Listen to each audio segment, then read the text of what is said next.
welcome to the show, Michael. Good morning to you. Good morning to you. How is it? Well, I'm good, thank you very much. It's been a little bit rainy, but Right. I'm finally here, yeah. Yeah, the rains are here with us as well.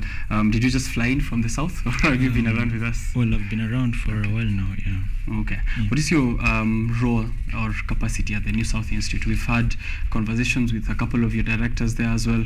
Really excited to have you here, first representative on the show. Sure. And we're hoping that Professor Alan can finally also get to join us here in person. I'm sure he'll watch this, or is watching this as of the moment. But of course. What is your capacity at the New South Institute? Well, I'm a research fellow dealing with the migration project that is led by Professor Alan Hush.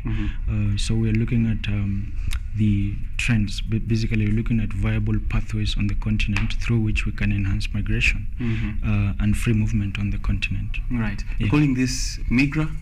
Yeah, migration really. All right. What is the aim, or what is the objective at the very end? And when is there going to be an end of this study? Well, the whole point is to encourage policymakers to move us one step closer to having a free movement on the continent, so that the day that we see that we have a level of free movement on the continent, then that means that our objectives were achieved. But I think it's an ongoing conversation. We don't achieve these things overnight. It takes a little bit of a while. If you look at the integration process in the EU, it took a long while. From 1957 to almost 1986. When they were now officially recognizing that you can actually move around the EU region. That took a long time, 27 years. Yeah, it took a long time. Yeah, so our president is currently also touting this message that we need to open our borders, be free visa for all. Recently also saw it in Rwanda. Is it going to take such a long time as Europe? They're very optimistic that this can happen in the next few years. Well, the problem is we are a continent of about 55 countries. Now, those are wonderful initiatives, but they're quite minuscule because those are only 2 presidents out of 55. It's a step in the right direction, but it's quite a small step. We need bigger interventions, and we need bigger movements. All right. What were the key findings in your analysis here, and how do these findings contribute to our understanding of the continent's migration landscape? So I was looking at we were looking at the trends basically, so just to see how are people moving on the continent. And we did this by dividing the continent into regions. We have the EAC, those are the known or the major sort of regional communities, the EAC, East African Community, SADC, and then ECOWAS, And then we had a residual region also that we called the rest of Africa. Okay. So as we noticed, a lot of movement is intra-region. That's within, for example, just moving within EAC, within SADC, within ECOWAS, and ECOWAS, of course, is leading in that respect. And then we have a little bit of movement between regions, for example, between EAC and SADC, just a little bit, moderately, but a lot of it is within regions, and for very good reasons, because they know each other, their cultural ties, these are people that speak the same languages, for example, in SADC. Even here in EAC, we speak Swahili. So there's enough reason to see why it happens within region. However, we have some, bilateral movement, between sort of agreements between 2 countries, Kenya, South Africa, that kind of thing. We also have South Africa and Ghana, that kind of thing, you see. But a lot of movement is within regions. Are the main drivers of this kind of movement mainly economic, or is it conflict-based? Well, the main drivers of migration in Africa is economic. Conflict is there. One of the objectives of our paper was to bust myths. There is a lot of misinformation, misconception. That we have a lot of movement, perhaps outside, exodus of people outside the continent, or we have a lot of wars and that kind of thing. But that's not necessarily true. Economic reasons are the primary reasons why people move around. And then I should also mention, when we speak about this moving, it is quite low compared to the global average. The migrant density in Africa is about 1.8% compared to the global of 3.6. And now if you look at Northern Africa and look at the Europe, those guys are above 10%. So we do not have a lot of migration, compared to the outside world. So, part of our paper was really trying to bust myths. There's a lot of we're experiencing a lot of migrants. We're experiencing a lot of pressure on this and that.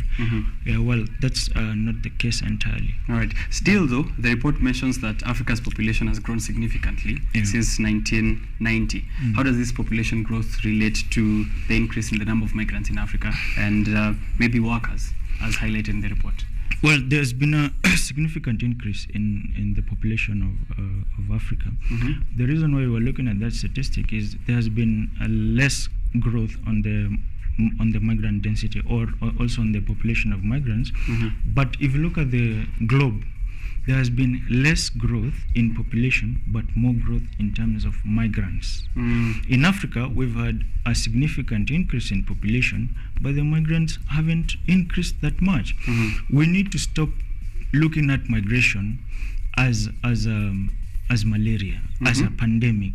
Migration is the norm. It's not the exception. Okay. It's a normal process. This is a normal societal process. It will never stop. It's not about to stop. It has been happening. So we need to have that mentality that this is a normal process. It has been happening. It will continue happening. Except that in Africa, it has happened at a much quite slower pace. All right. Yeah, and we would just like to have it a bit accelerated. Probably the policymakers can assist us to move in that direction. Right. I like that you've been in the New South Institute based in South Africa and also in Kenya. So this next question is going to be very relevant, right? So there's complexities still in migration. You said it's the norm, not the exception. But the complexities cannot be brushed off, right? So we have issues of social cohesion. So maybe Kenyans feeling like these are foreigners who are coming to do this and that. And there's other complexities such as reciprocation of the terms. So we are giving you visa free to come through, but you're not giving us visa free to come through to that side. What specific policy recommendations do you think will be proposed, or the New South Institute is proposing, to ensure that we're having safety, orderliness, and also mutual benefit in this kind of migration? In terms of safety, I would like to say that one of the biggest myths that governments, especially because we want governments to sort of move towards freer movement in Africa, but one of the biggest myths that we find with government officials is that they think free movement of people means free. That free movement means porous borders, sort of, or free movement means an open window, and you can just move in and out as you like. That is not true. Free movement in our context means regulated movement, that it is sort of it's documented. So when President Kagame says that we have anybody can grab a ticket and come to Rwanda, at any given point, Rwanda should be able to account for all the migrants in Rwanda. So as you're getting in through the border, you are documented. The only problem is, or the only benefit I think will be that you do not face a lot of hurdles as you do now. Let's say I have to apply for a visa before I go. Let's say I have to pay some fees. Let's say I am denied a visa, But as you get in through Kenya, you are documented, So the case, for example, of you're going to allow in insurgents, perhaps. If insurgents can get in a country in the dispensation of the free movement era, then they can still get in that country even in the current dispensation. Why? Because the whole point is documentation. We could still have free movement, but you're using what we call sort of porous borders. You can still do them now, you can still do them at that time, you see. So the point is that we need to up our migration governance, have better documentation, have better systems to sort of record people, that kind of thing. So we need to track them properly. That is it. There's nothing more than that, Free does not mean free. Okay. Yeah, that's All right. the thing. Free does not mean free. And let me stick on statistics at the moment. A study also mentioned here gaps and challenges in existing labor data. Maybe elaborate a bit on the challenges and potential solutions for this. Well, a lot of African countries have a challenge in collecting data. They do not even conduct censuses regularly or timely in a timeous manner, and when they do, you find that they leave a lot of gaps. You might want, for example, to collect migration data, and then you discover that they do not probably drill down the data to probably the age, to the sex, to the gender, to the tribe where you come, that kind of thing. So it becomes a little bit vague. Some countries are doing much better, like I think Kenya, South Africa, they're doing much better. Countries like Mozambique and a couple of other countries, you find that there is a big challenge in data. So it's, we're sort of also encouraging a lot of governments to improve their, data collection, because then those are the steps that we need in terms of to better understand the migrants, and then better account for them. You need that data. You need to regularly collect that data, and that is one of the biggest concerns with the countries that have been, delaying in terms of ratifying our free movement protocol, like South Africa.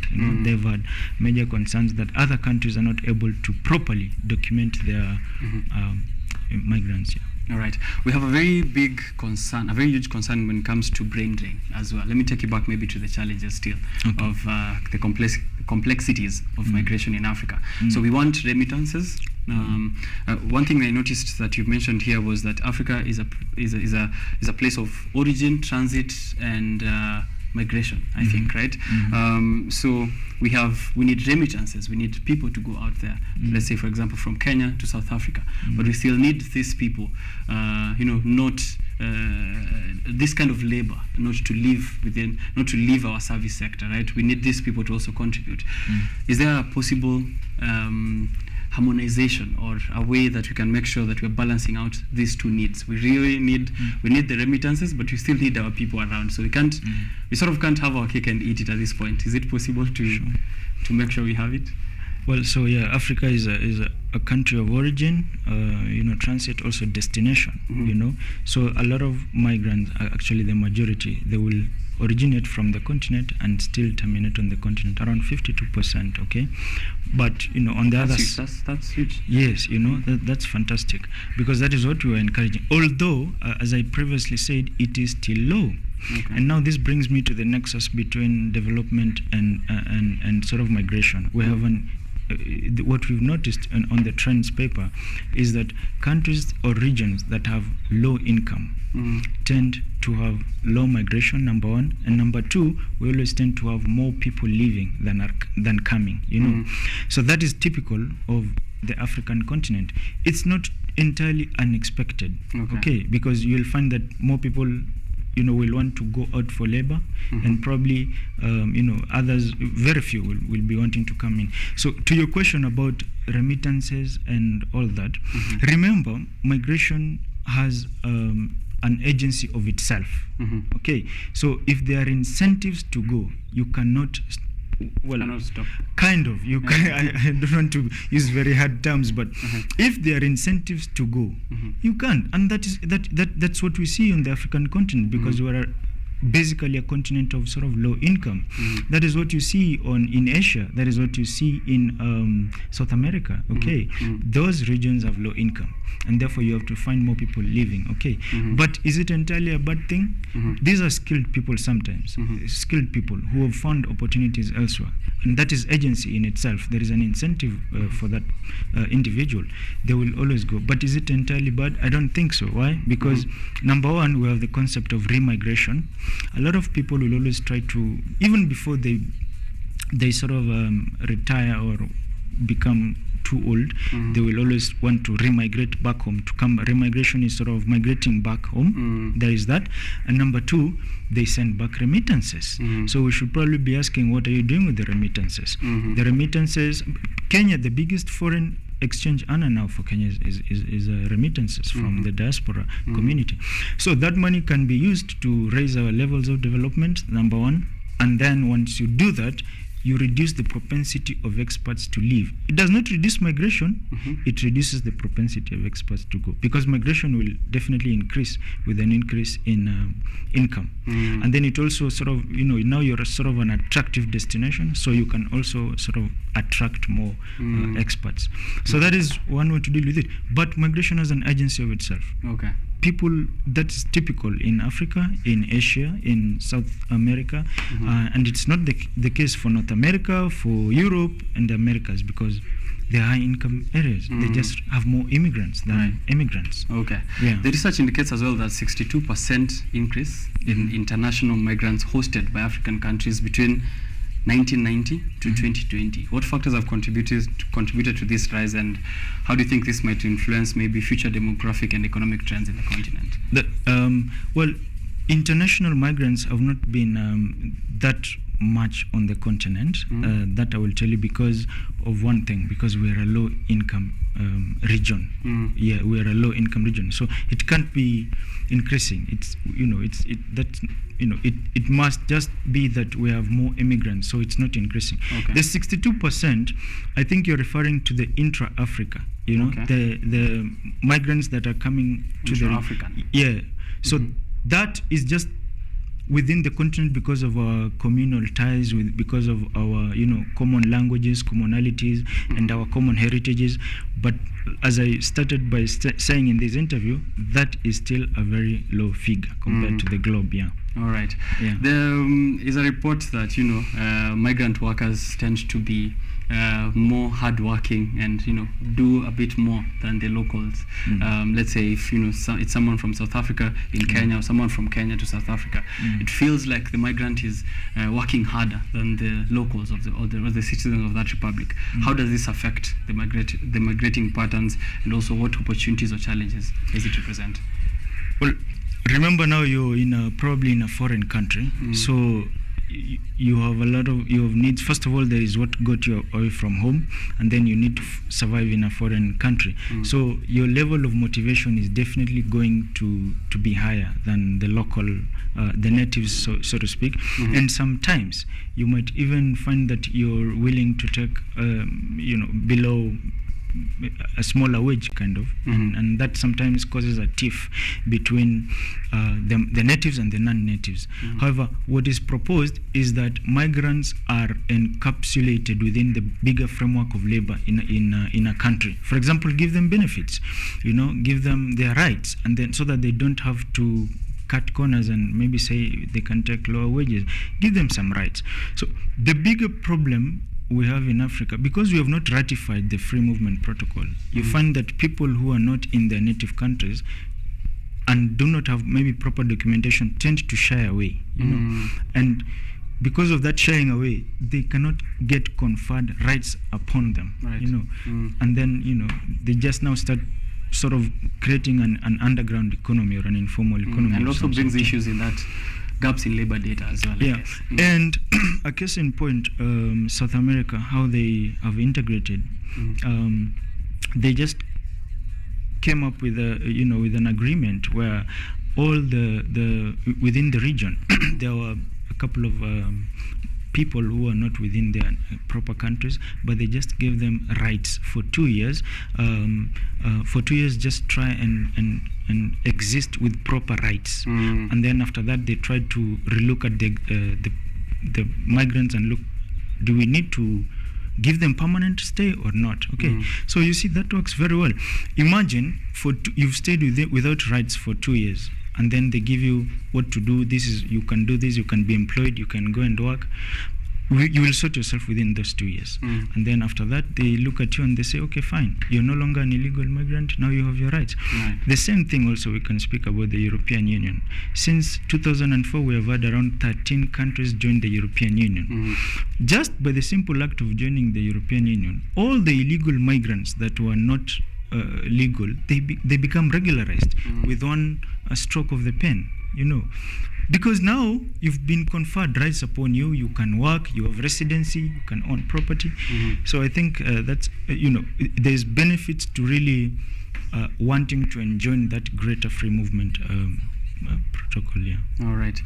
You're hoping that that readers get to delve into the full report here, and in what ways then do you think policymakers, researchers, the general public even can do or engage in these recommendations that are in the report? Well, the idea of I think the biggest way we can have the public participating or contributing to the free movement debate is by understanding that by appreciating that policy. I'm trying to think of an economic term. It's called necessary but not sufficient condition. Okay? So there is something that can be necessary, but it is not sufficient. Politics is necessary but not sufficient. What is sufficient is the impetus from the community, impetus from the civil society, from the actors themselves, us the public. And I will give you examples. If you sign an agreement today, a bilateral agreement between Kenya and Gabon, you might not have a lot of people moving. But when you do sign an agreement, let's say between Kenya and South Africa, that agreement is driven not so much by the political actors, but by the activities on the ground. So that is where people now can use a different approach to grow free movement on the continent. For example, if you can have transnational companies, for example, if you look at Ethiopian Airlines, it is running Mozambique Air, it is running airlines in Malawi, in Nigeria. That is bringing people together because that is the impetus. The idea is to create some pressure on the political actors, and politics is necessary but not sufficient. So we need alternatives. Right. Yeah. Necessary but not sufficient. There's a webinar coming up as well. Sure. Please let us know about that. What is the expected discussions that are going to happen here? Well, we're going to have that webinar on the, I believe, 20th of this month. We're going to have Professor Hash presenting the first paper. I believe you interviewed him on that framing, the study. And then we have myself, I will be presenting on the trends paper. I will just highlight the trends and some of the implications. That will be on the 20th. And then we are going to have a few commentators as well. We have Diego, and we also have, I believe, a lady from the International Organization for Migration, Sion, IOM, in Nairobi. Yeah. Okay, so the Migration Governance Reform in Africa, MIGRA, is a research program of the New South Institute, a center of engaged thought on institutions and governance issues, and it's based in Johannesburg. They're going to be publishing a series of case studies for migration governance reform in Africa between now and the end of 2024. Two of those we've already discussed on this show by Professor Alan Hash, framing a study of African migration governance reform towards freer movement, and the next one here that's already on set live, an analysis of trends and patterns in migration in Africa, written by Michael Mutava, who's a consultant and research fellow at the New South Institute. Thank you very much for creating time for us this morning. Maybe just a last one, looking at these trends so far from a general outlook, to the trends and patterns so far since, I'm guessing, the 90s to this point. Do you see any change in how we've been moving, the percentages, it being more inter-African and less of, international migrants? Do you think there's going to be change, or do you feel maybe we're still going to stick with this, but with more policies? Looking at what the presidents have been doing recently, President Ruto, Kagame, a lot of bilateral agreements, there is a little bit of some hope that this process could be accelerated.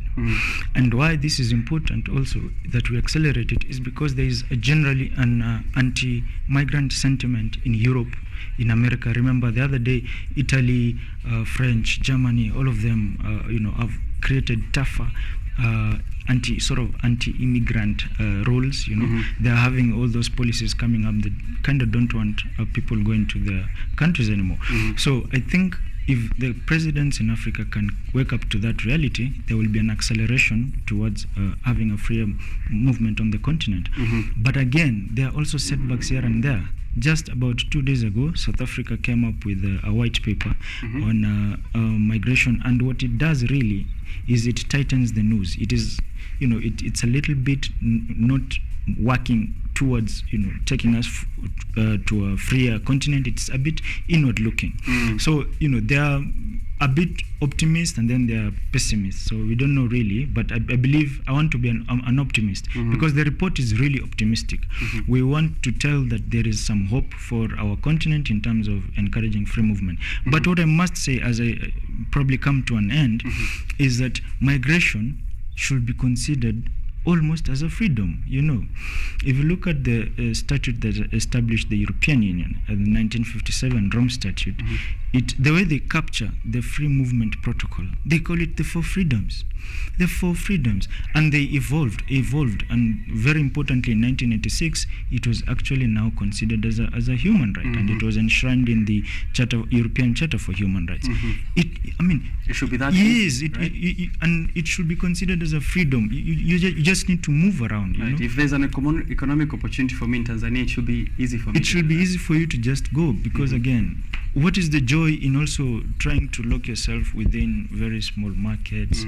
If you look at, and this is on the trade side, if you look at AFTA, for example, the Africa Continental Free Trade Agreement, when you lock yourself as an individual country and you try to relate with the bigger economies or like a big market like the US, you see Rwanda was struck out of the AGOA agreement. That is bad for them. But if you try to unite as a continent, then it is easy for you to sort of negotiate. You have some negotiating power, Yeah, and I think it's important. Right. A question I asked Hash some time back, maybe you'll respond to it here, is the geopolitical issues, especially now. They've heightened. We know the current wars that are facing the world in various regions. People are aligning themselves, countries are aligning themselves, and they're still having a conversation on Pan-Africanism. Recently, Julius Malema was in Kenya and also pointed out the same thing. We have one foot in Pan-Africanism and, in trying to unite all the 54 states, and then the other foot, we are trying to align with our allies in the West or in the other side, in the Middle East. These geopolitical tensions, what can we do to ensure that they don't get in the way in this discourse around migration? Number one, like I said, migration has an impetus of itself. Okay? And one of the, even before you go to the geopolitical tensions, look at the tensions between Kenya and Somalia.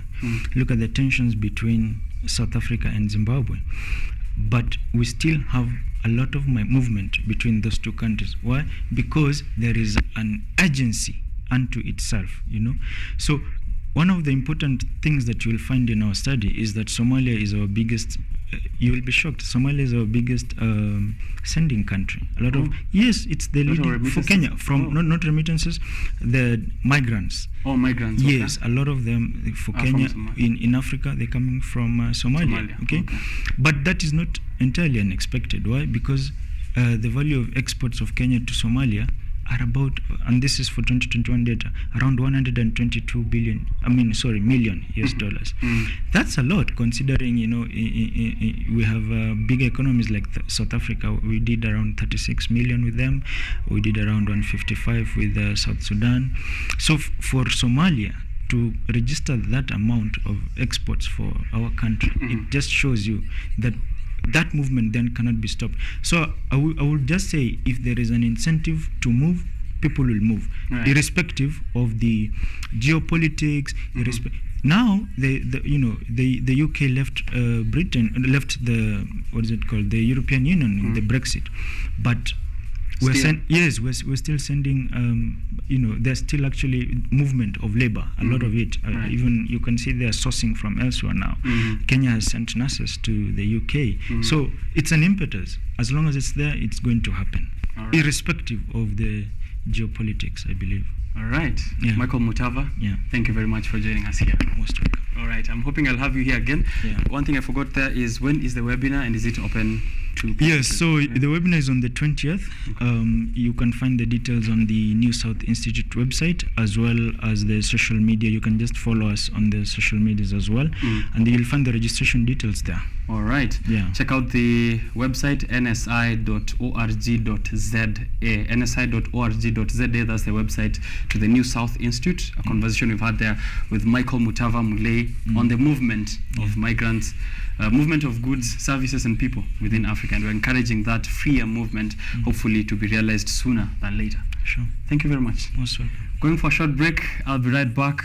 The Daily Nation, the Business Daily. More business is happening all across the continent and also within our republic. Politics, also a conversation we're having on the show. #Biashara Tuesday. I'll be right back.